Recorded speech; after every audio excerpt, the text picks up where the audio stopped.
I am uncomfortable with the amount of innocent life that is lost right now in Gaza. So you're not the one to I agree am with not me. The unholy rabbi. Now let's just interrogate that insult. If this is holy, like, selling butt plugs with your daughter, I think it's gross. Right, I think it's disgusting. And I do not, it's not the definition of holy in the Christian faith, is what I would say.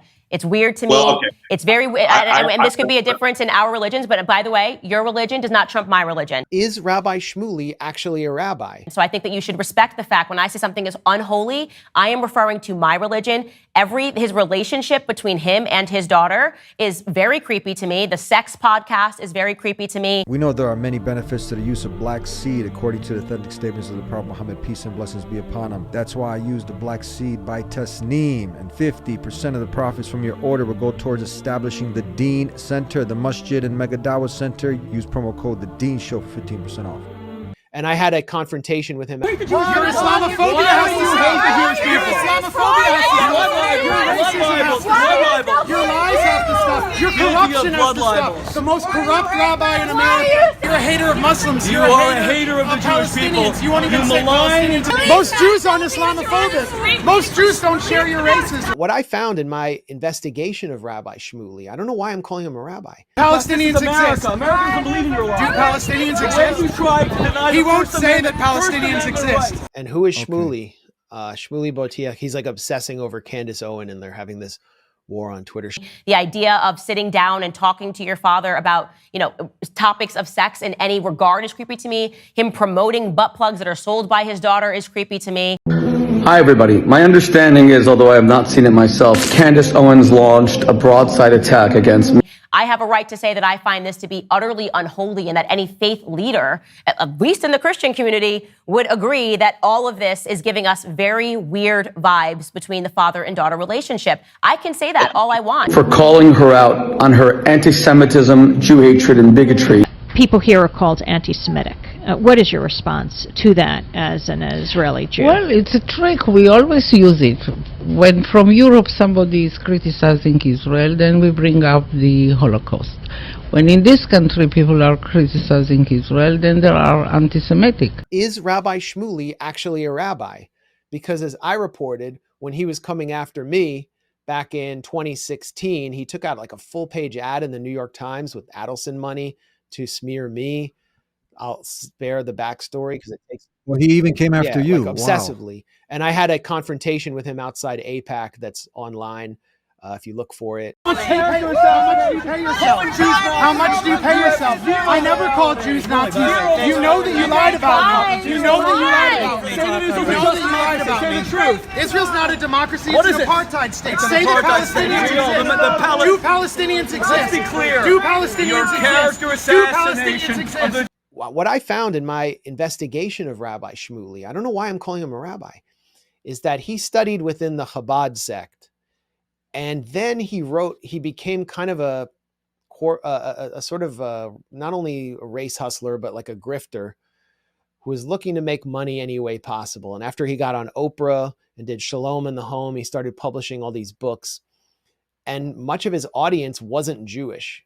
So he wrote a book on why Jesus was such a great figure and why Jews should revere Jesus. Not worship Jesus, but why they should revere him. And so his rabbinical teachers in Chabad issued essentially a fatwa, an edict declaring that no one is allowed to listen to anything Shmuley says in any religious setting, at least any synagogue controlled by Chabad. And he was basically banished by his Torah instructors, the people who made him a rabbi, and the rabbi of the official great synagogue of London, Rabbi Jonathan Sacks. He's the most famous rabbi in England, banned Shmuley from his synagogue as well because of Shmuley's financial corruption and his history of sort of toxic statements. So is Shmuley even a rabbi? Does he have a congregation? Who even listens to him? And if we look at Shmuley's activity on Twitter, I think he's defacing himself and making a fool of himself and trying to draw various influencers into conflict with himself just to maintain relevance when he actually has none within the Jewish religious world. Candace Owens, she came out and said something. And do you think because of her statements like this, that this is also fueling them going after her? Bank really for these wars is because Americans don't know anything. We know after 9/11, I think about it now, the propaganda to make me afraid of Muslims. I can't even imagine being a Muslim growing up after 9/11 in America, because I know how I felt about them.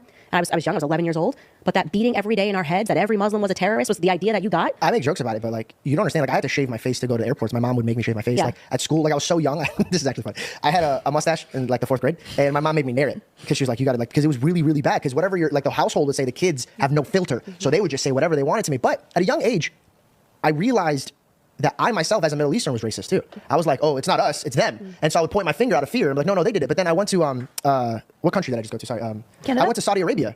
And I don't think I've ever been to a country that was more hospitable to me. The love that I got, the respect that I got, I literally sat back and I hung myself out to dry on a podcast. I go, wow, I was brainwashed. I was so scared. I didn't bring her. Yeah, same. And so first I want to say, just like, to all Muslims growing up during my time in America, I am sorry on behalf of America for the way that you were treated. It is so unacceptable. When I go back and I re-examine that propaganda, that brainwashing that took place in the classroom to make me scared of someone, I didn't even know what a Muslim was. I remember going to the airport and someone was a Hindu and I was scared of them. Like, oh my God, they're gonna make him take this off of his head, blah, blah. I thought that was a Muslim, right? There was no education about anything. And the reason for that, he who controls the textbooks controls the entire country, in my view, right? It was because everything that we did responding to 9/11 should be assessed as whether or not they were crimes against humanity. We bombed 1 million Iraqi civilians. We killed 1 million Iraqis. What were we doing in Iraq? The Saudis were on the plane. They just said there's weapons of mass destruction, and then they never found them. But in the process, they killed 1 million Iraqi civilians, right? And it made us think it's okay to just keep bombing Muslims. That was the purpose to me of that educational propaganda and brainwashing, is that we feel nothing. She's had Norman Finkelstein on her show. I mean, she's pushing the line of what was previously acceptable. Very difficult for me to say when the greatest Holocaust that ever happened was against Christians and what the Bolsheviks did to us, drowning us in barges. And I think it's coming from a place of personal conviction. I can't understand where else it would come from. Children, innocent children dying. If the consequence of children is dying, of course, it is an evil thing for innocent children to be dying. This is from your X page. The sheer existence of this cartoonish, race-hustling pseudo-rabbi does more to ignite anti-Semitism. And just on that point, anti-Semitism, it's you're not anti-Semitic, you're Jewish, right? Well, I mean, you could be anti-Semitic and Jewish, and I get accused of that, but I don't. I'm not anti-Semitic. It's against.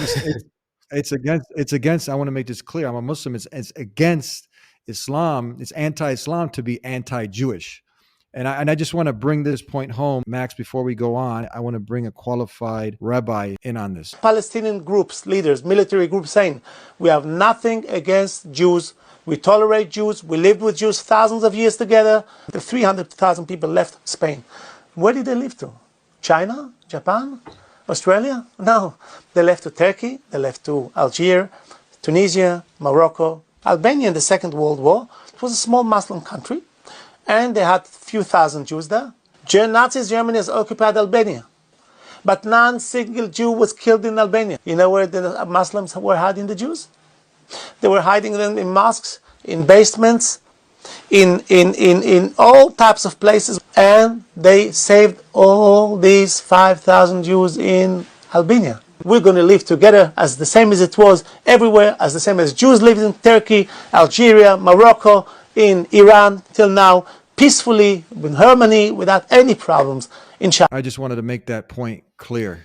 Because when we were kicked out of Catholic Spain in 1492, when we were kicked out of Catholic Portugal, I think in 1503, it was the Muslims who took the Jews in. That's why there are Jewish communities in the Islamic world till this very day. The Islamic community, the Jewish community of Istanbul dates from then.